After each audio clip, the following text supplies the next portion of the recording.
Welcome, everyone. We are live today, trying something new with Twitter. We're going to live stream Twitter instead of being in Twitter to see if the sound is better. Hmm?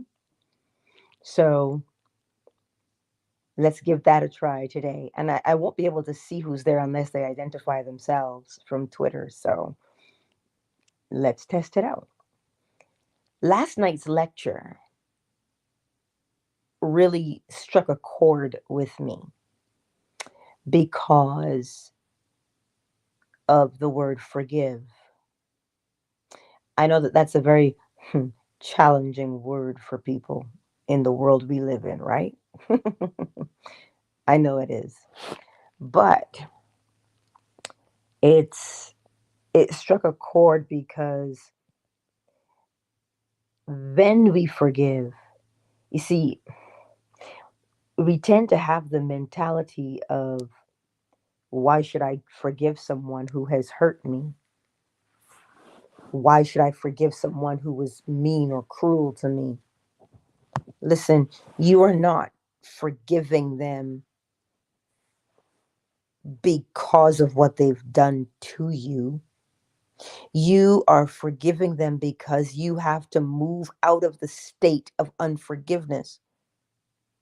If you are the one living in the state of unforgiveness, you will be the one to suffer the consequences of living in that state. So I will tell you this until it makes sense for you. And it is challenging because there's the scripture that tells you if you're holding something against someone to forgive, and you know what I mean? That's what's happening. So it's not that you are not let me put it this way. It's not that you are giving them a free pass. It's not that you're turning the other cheek. You're not doing any of that. Forgiveness has to do with the law of correspondence. As within, so without. If you are the one holding the unforgiveness, liken forgiveness or unforgiveness as a piece of red hot coal.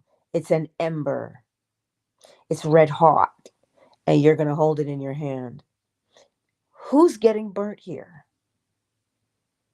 The person you're holding the unforgiveness towards, or you? Because the question now always becomes, why should I forgive them? I look out at them and they're living their best life and I'm suffering. Yeah, you are suffering because you are the one holding it.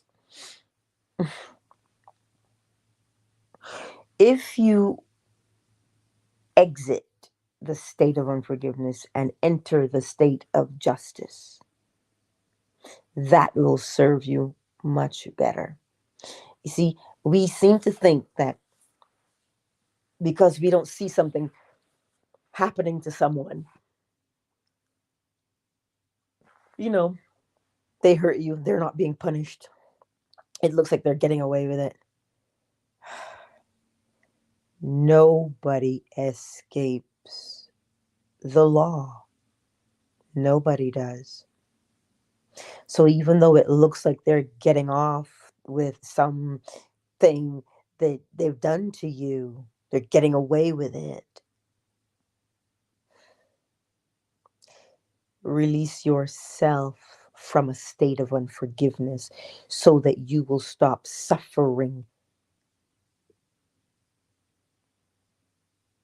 You're not weak because you say, I'm forgiving this person. What where's the weakness there to want to have a good life,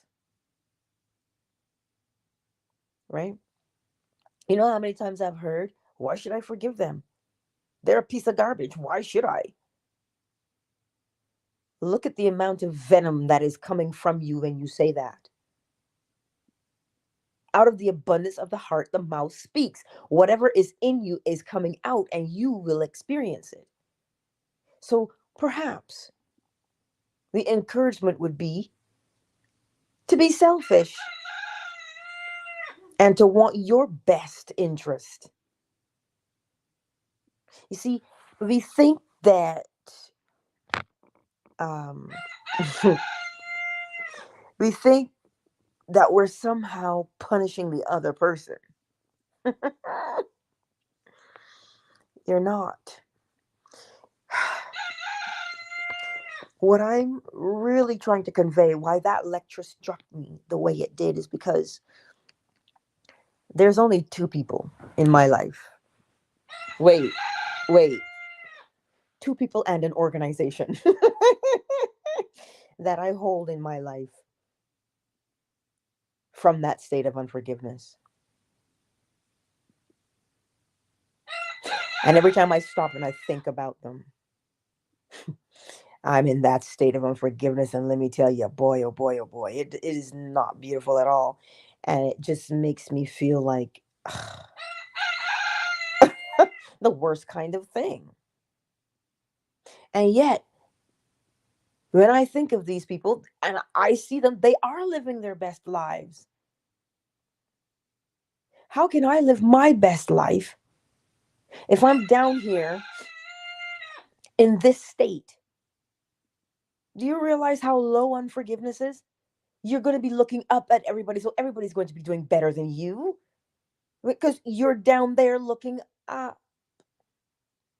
So, walking in a state of unforgiveness, this is why that lecture struck me. It was like a gong, it just resonated throughout my whole body. And I said, fine, let me test myself. Every time I think of these two people and that organization, every time I think of them, I will do what that lecture said last night. I will see them at their best. Why? Because they are Christ. Just like I am. So who am I robbing when I hold myself in a state of unforgiveness? Who am I robbing of happiness? Not them. They're in their own state. I'm only robbing me. You understand? And do you know what I want for me? I want to live my best life. I want my life to be beautiful. And that is what I love more. It's not that I didn't know this. It's just that last night, hearing it in that fashion, of course I know as within, so without. And if it's me with the unforgiveness and bitterness, it's only me who suffers. But the part was,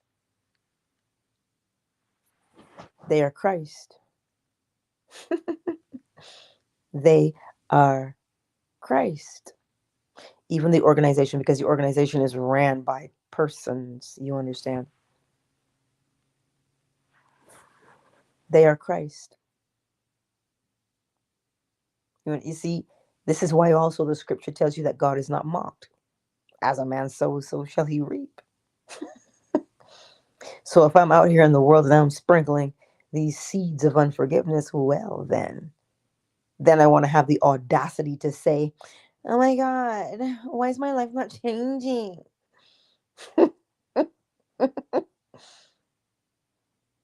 Hmm? See? I slept in that last night. I realized, holy macaroni, I'm only holding myself back. Yes, because the other person is Christ. This is why when Neville Goddard says everybody is you pushed out, I know we keep thinking that if you go out into the world and somebody's treating you poorly, you're treating yourself poorly. To a degree, yeah, that inner conversation is there, but everybody is you pushed out means there's only one consciousness. Many faces, but one consciousness. So that's how come everybody is you, the same consciousness. So when you hold on to the unforgiveness, right? Because listen, the, if you think about it, look at how irrational it is. Look at how irrational and foolish it is to hold on to the hurt that someone has perpetrated against you. You see, the hurt has stopped. They're not hurting you anymore. But because we keep holding on to it, we keep reliving the hurt. So it looks like they're still hurting us. Now, I'm not talking about small children in this case. They have to be rescued because they do not have the means to care for themselves. But I'm talking about grown-ups here. I'm talking about grown-ups. We have to intervene on our own behalf. It seems a little heavy this morning, but it isn't. I want us to see what we're doing. I saw as clear as day what I was doing. I saw it as clear as day. And you see, if you're honest with yourself, you'll see how it is affecting you. You will clearly see how it is affecting you if you're honest with yourself. With this organization, every time I want to do something, I give them my power. And what do I tell myself? I can't do it. I can't do it because of them. I can't do it because of them. Look at how they're just trying to rob me of my existence. I can't stand them. That's the kind of dumb shit I'm saying to myself.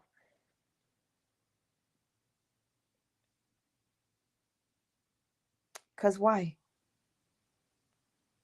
Every time I think of them, I think of the quote unquote injustice. Mind you, I'm not the only one that's done it to. I don't know how everybody else is coping with it, but I know how I have to cope with it. I have to release that. And last night, I did. But you know, when you get up and you think about the things you've got to do, they'll come to mind again. Forgive them again. They'll come to mind again. Forgive them again. Until such time that when they come up in your memories, the sting of unforgiveness and injustice is gone. Right?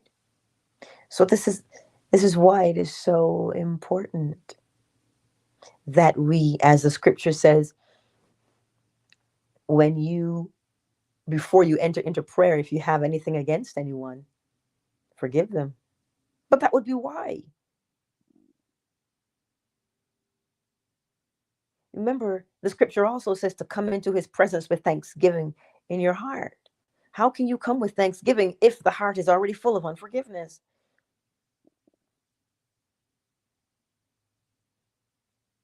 That's what I'm trying to tell you. And it's always the ones, it's always the ones where you just, you know, you think of them and you're like, I just, why?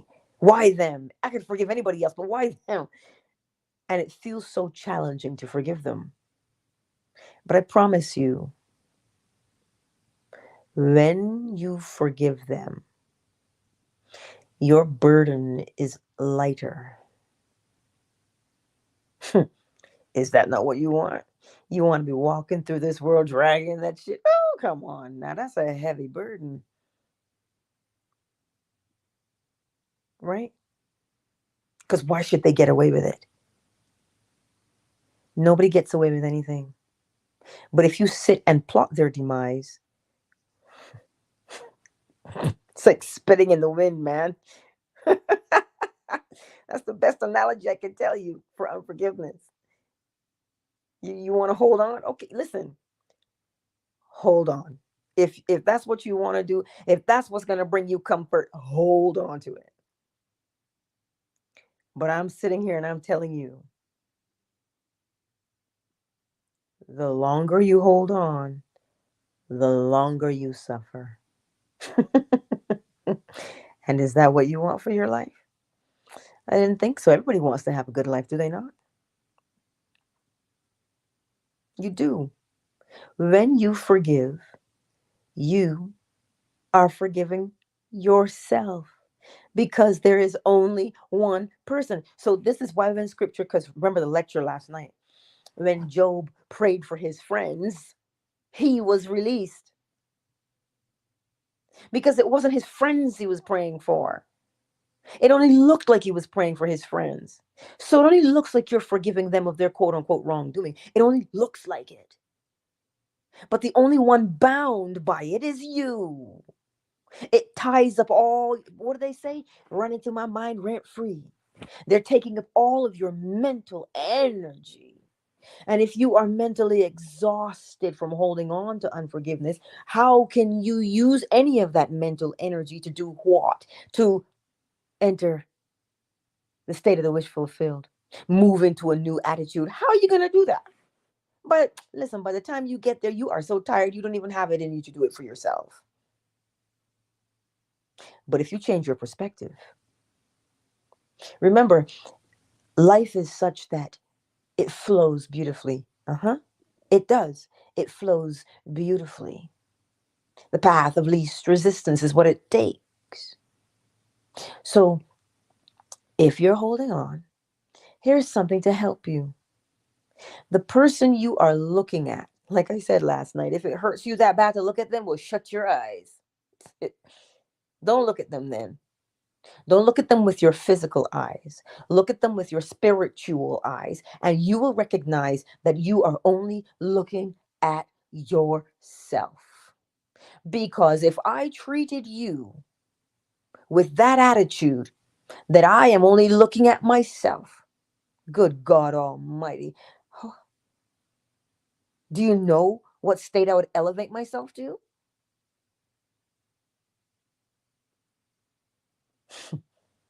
That's what I'm saying to you this beautiful sunny morning. That's what I'm saying to you. It is you. And I'm not saying it is you with a, it is you. You're at fault. You're to blame. I'm not saying it like that to you, because that's nasty. But what I'm saying to you is, it is you. You are the one who will move yourself forward, or you're the one who will hold yourself back. So, what do you want to do for your life? You want to move that life forward because it is worthy and worthwhile to be lived to the fullest? Well, then, put yourself on that pedestal. Oh, what? Who else is going to be on the pedestal? Well, there's only Christ, there's only God. So, put God on the pedestal. But in order to put God on the pedestal, where is God? Oh, that's right. Inside of me. So if God is within, who's on the pedestal? And you realize it's not the pedestal of arrogance, it's the pedestal that says, listen, you see this life that is so beautiful? I will not taint it. I will not taint it. I will put it at the level of beauty that it deserves. I will put my light on the hill and not hide it under the bushes. That's what you're doing. Now, for some of us, I can't make that taste any better. I can't make you jump for joy and say, yes, Angela, you're right. I'll forgive because I deserve it. It has nothing to do with deserving. It has to do with law. As within, so without. How can you plant seeds? Listen, how can you plant a bitter gourd? You know what a bitter gourd is? It's quite like a little tiny melon, but that's the best way. It's a gourd. It's not a melon. It's a gourd. You have to break it open, kind of like you do a melon, but it's bitter. How can you plant bitter gourd and then expect that you're going to get a sweet honeydew? You're not. So as within, so without. As within, so without. So if you got sweet sugar on the inside, honey, you gonna get that sweet sugar on the outside. But you've got to know. Oh shoot, I almost sang it. You know what I was gonna sing. You got to know when to hold up, right? That's the gambler, Kenny Rogers. You've got to recognize and know when something is no longer helpful to you. You understand? When you get up and you look in the mirror, don't just put your eyelashes on. Don't just groom your beard and trim your nose hair. And don't just do that in the mirror. Look into the mirror, through the mirror at yourself. Look at it. I always wondered how my grandfather did it when he was a boy. I have no idea how he did it, but I know he did. But now I comprehend why and how he did it. Because if he was consumed, he would not have been able to accomplish what he did. Because you can't serve two masters. And as scripture says, they'll know you by your fruit. Why I quote scripture? Because it's what I know. I know scripture because that's how I grew up. But I don't see scripture as just telling me what to do. I see the law in scripture. They will know you by your fruit. They will know you by way of the law of correspondence, as within, so without. So if you're walking around with bitterness, let me tell you something. Your face looks like you're sucking on a lemon. I'm telling you. I'm telling you what bitterness does. That stuff will wither you up. Listen, when something is bitter, it astringes. You know, when you use your cleanser on your face, you get an astringent, and astringent tightens the pores because it is tart. So it tightens. So if you think that you can walk around with bitterness and be beautiful, listen, I don't care how much microdermabrasion you do, how much micro needling you do. Shoot, I don't care how much Botox you do. You still gonna be bitter on the outside.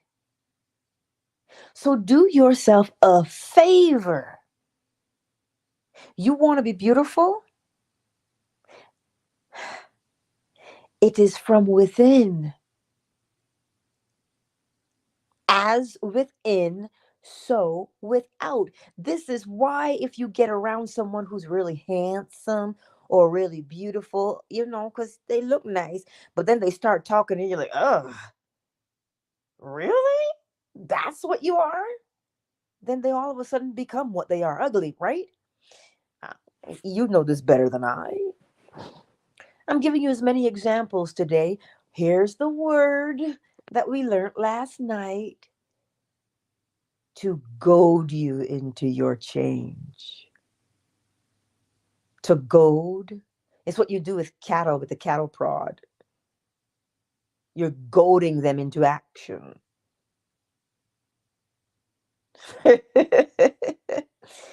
Yes. That's all I'm trying to do for you today, is to goad you into action. But I want to, instead of using something so hard and sharp, I want to make it as tasty for you as possible. So that when you sip it, you say, you know what? This tastes good. Let me test it. Let me test myself. Let me see if I've got it in me. And you start with the most difficult person. And at the end of the day, you'll realize that the most difficult person is you. Listen, this that's the part that's just so messed up. It's you. Well, who's changing? You are the one changing your perspective of the situation. You're the one changing your mental state. Ain't nobody else changing. It's you. And then you recognize that you have changed. This is why sometimes, man, I sit there and I just laugh. That's why I'm laughing, because I'm like, holy cow, I walked through life with this for this many years. I held myself back for this many years. And listen, you just have to laugh at your own folly. But once you're done laughing, you know you're not foolish anymore. That's what it is. I hear you, handsome. I hear you. But this is the encouragement this morning for us. This glorious day. So then the scripture tells you, don't let the sun go down on your anger. Don't let the sun go down on your foul mood. Because, listen, if you don't think that let's give the law personality. If you don't think that there's someone in this world looking out for your well being, that's what the law is doing on a daily basis. The law is telling you, as within, so without. As you believe yourself to be, that is what you are. So raise the level that you see yourself at, and you will always be prosperous. You will always have the best of the best. You will always be the creme de la creme. Yes, this is what the law is telling you every day. But yet we want to say, nobody cares for me. Nobody wants the best for me. I'm in this world alone. That's what we want to say, because we can't see a physical person. We don't have a phone we can pick up and call this person. But let me say this to you. You don't need a phone. You've already got an open line. It's always on. You never, listen, when you phone God, you don't hear, one moment, please. You don't hear, the party you're trying to reach is currently unavailable.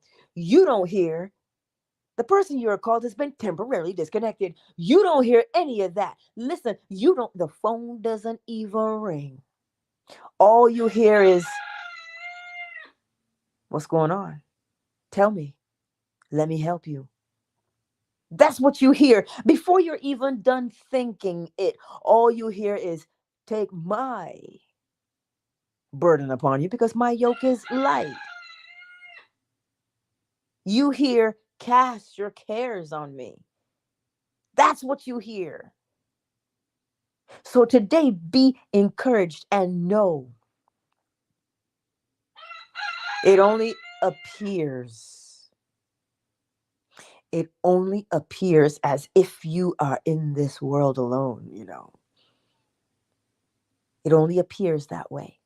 But if you change your perspective and you embrace the fact that the law is there every step of the way, listen, you don't even get a chance to stumble, because it's like, whoa, whoa, I got you.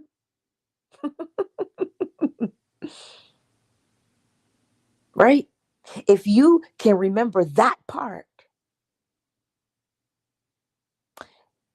you will not have a shortage of friends on the exterior. Oh, well, as within, so without. What a friend we have in Jesus. See, that's the hymn that always used to do it. What a friend we have in Jesus. But if you think about it, where is Jesus? Inside of you, in your bosom. That's where Jesus is. Shoot, we used to laugh at that word as kids. In your bosom. Anyway, I digress. We used to laugh at that word all the time. But that's where he is. What a friend you have in your bosom. A confidant. Oh, don't make me say it. Don't make me sing it because you know I want to. Thank you for being a friend. Right? That's what I'm trying to tell you that you've got within you because that's who you are. You are both of these things. Someone said to me, I really feel sometimes like you're asking me to deny my humanity. And I'm like, you can't deny your humanity. You're looking in the mirror. You're human. But humanity cannot exist without the breath of God within it. That's why scripture can tell you greater is he that is in me than he that is in the world. The creator is always greater than the creation. But without the creator, there is no creation. And without the creation, there's no celebration of the creator. So you have to celebrate your humanity. Oracle Treehouse, I know this. I know you saw that Lenny Kravitz video where he's driving in the golf cart and he's barefoot and he's talking about he's glad he's human. Hey, I know you saw it. Yes, yes. Mm-hmm. See? So that's why I'm telling you, celebrate your humanity because without the evidence of humanity, the evidence of our existence tells us there's something greater. So when you celebrate humanity, what are you actually celebrating? Oh, I'll wait. You're celebrating the creator. So this is why you don't take yourself for granted. You cannot. Because if you sit there and take yourself for granted, you know what you're saying? You are saying, God what? There ain't no God nowhere. Wait, what? You think you got here by yourself? You think it was just your parents who had a good time? And oh, look, there you are.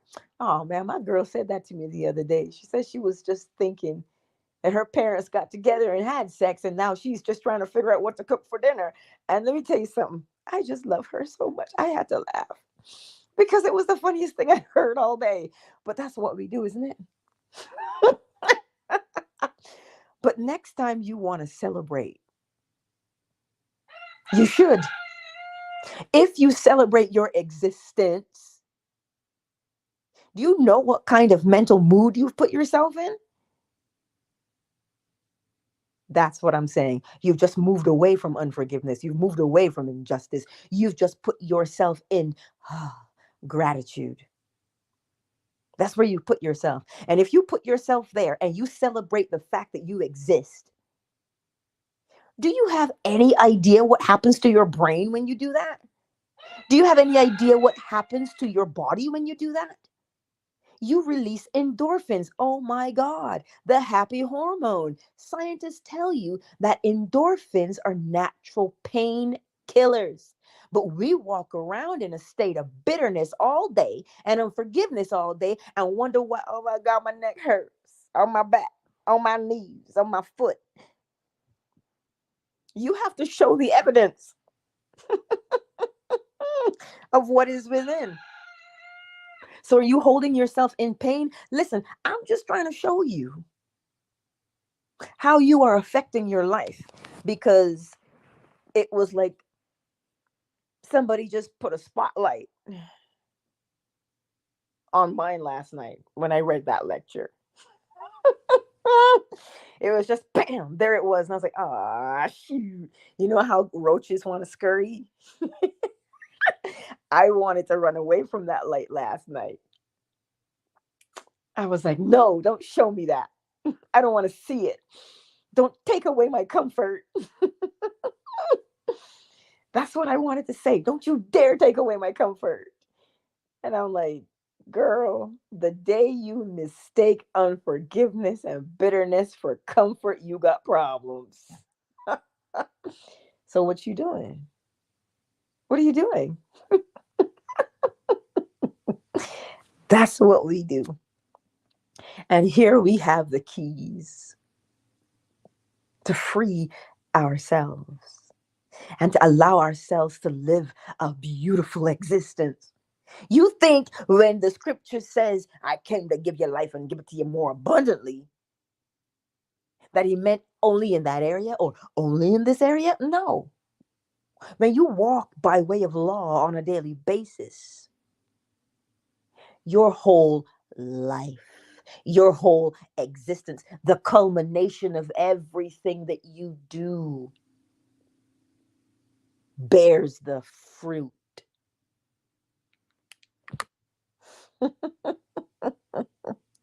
So today, my beautiful friends, take your time with that one. Take your time with that one.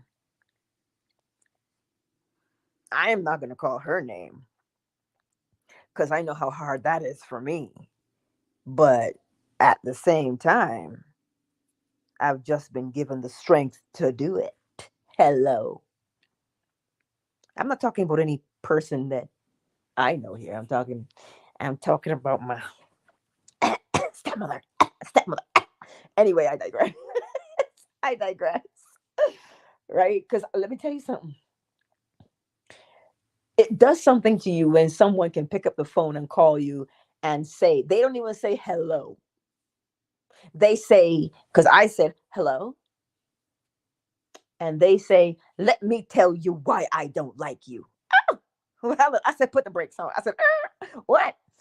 So don't think for a moment that when I tell you that forgiveness is the way to go, because the person you think that you are forgiving is only wearing a particular face, that's the face she wears. So when I tell you I know that it is hella hard,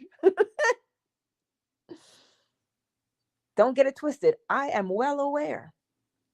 So today, I have made that choice.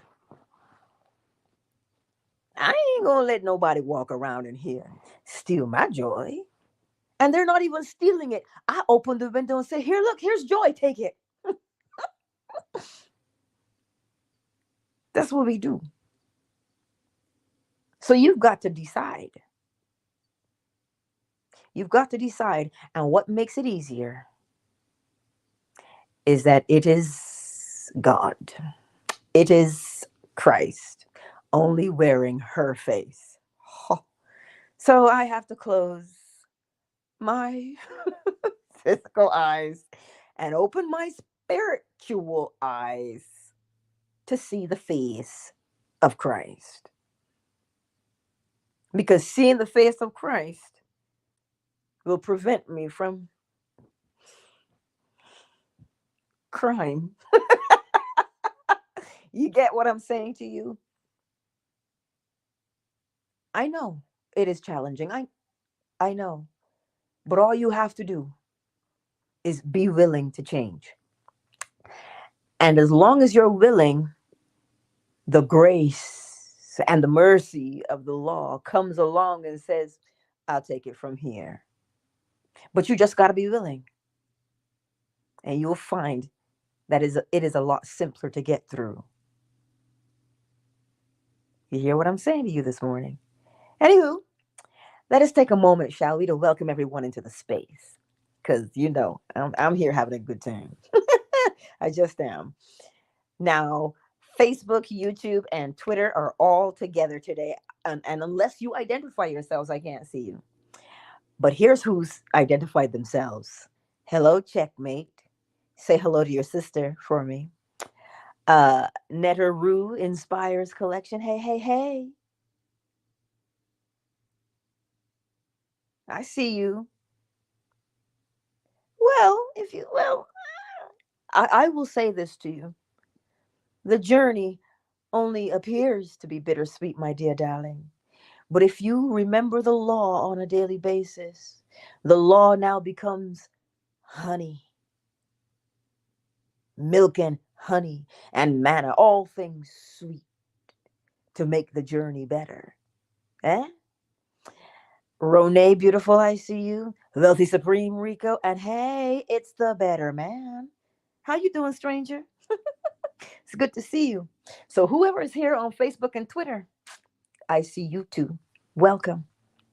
Fan base, who's here this morning? Hey, Candice.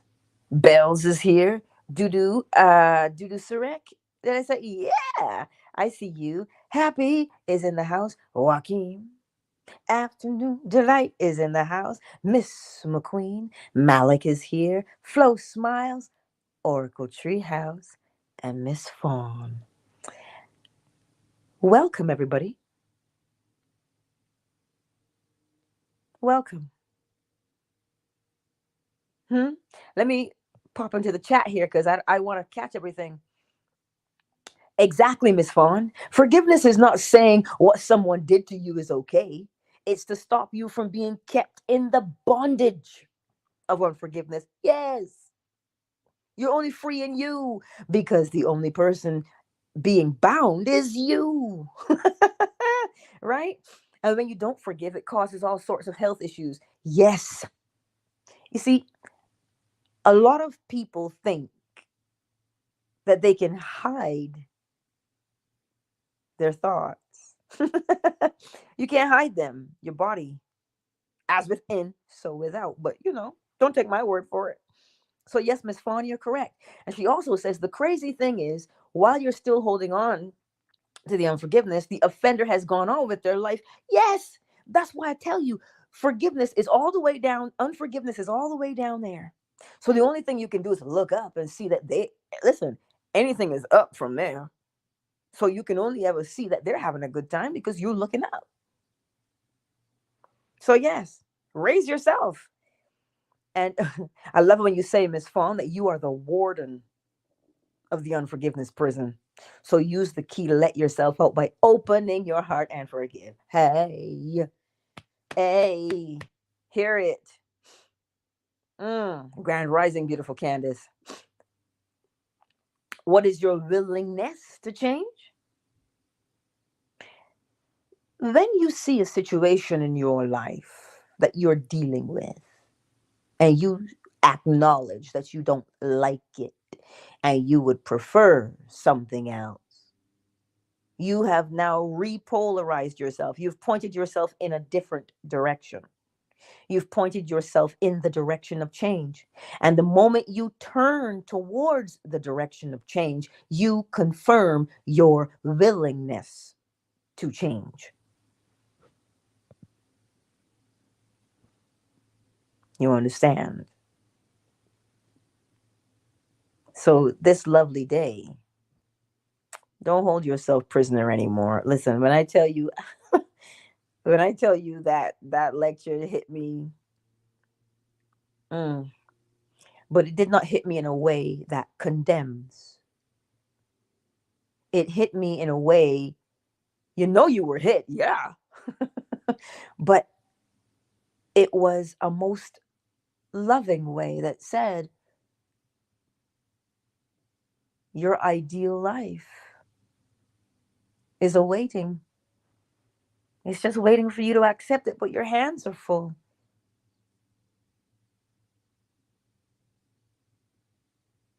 So, do you want this? Well, then, in order to receive this, you've got to put that down because the hands are already full. So, what are you going to do? It was the most gentle nudge, a nudge nonetheless, but it was a nudge, goading, if you will. Yeah, goading is the equivalent of provoking someone because you're trying to get them to act, right? So, I thank you all for being here this lovely day. Really and truly, it is a gorgeous day already. Aw, that's a little chickadee. There's a window outside my room, and there's a little chickadee hopping from branch to branch. Oh, he's so cute. But if you take a moment to just admire, the beauty that is there, just admire it and know that that's the same beauty, because there's only one beauty. There's only one person, right? That's why when scripture says I kill and I make alive, that's what he's talking about. Only one thing doing the actions, one person playing all the roles. So this morning, as you hear the bowl and possible bird song, make the decision today. Make that gentle decision to release yourself from the bondage of unforgiveness. And funny thing is, Jesus, how many times must I forgive my brother? 70 times 7. Not just because that's 490, because remember last night, numbers are symbolic. Every time they come to mind, because we've made a habit of having them in our minds, yeah? Every time they come to mind, catch yourself and let it go again. Forgive again. Just let it go every single time. And you will get to a point where when that person comes to mind, they what? The sting is gone, and that's how you'll know. Listen, you could even do it Neville Goddard style. They're the same. You can revise. What kind of a relationship would you have preferred? We'll see that with this person. It is, you don't have to be friends. You just don't have to hate nobody either. So you can revise to, instead of animosity, you can revise to cordiality, to being cordial and polite. You see, every which way you think you can turn. What does the scripture say? That the Spirit of God will go before you as a cloud throughout the day and a pillar of fire by night. So do you think that you're ever alone? You're always protected, front, back, left, right, up, down, hello. So when you hear the bowl and bird song this morning, allow yourself to be willing to forgive. Allow yourself to be willing to forgive. Let's get the bowl.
Countdown initiated.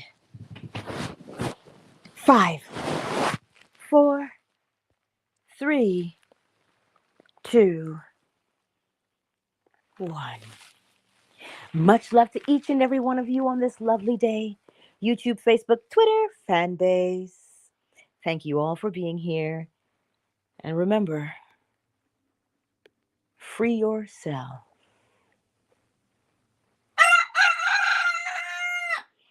And with that, we end. Much love to each and every one of you. Much love.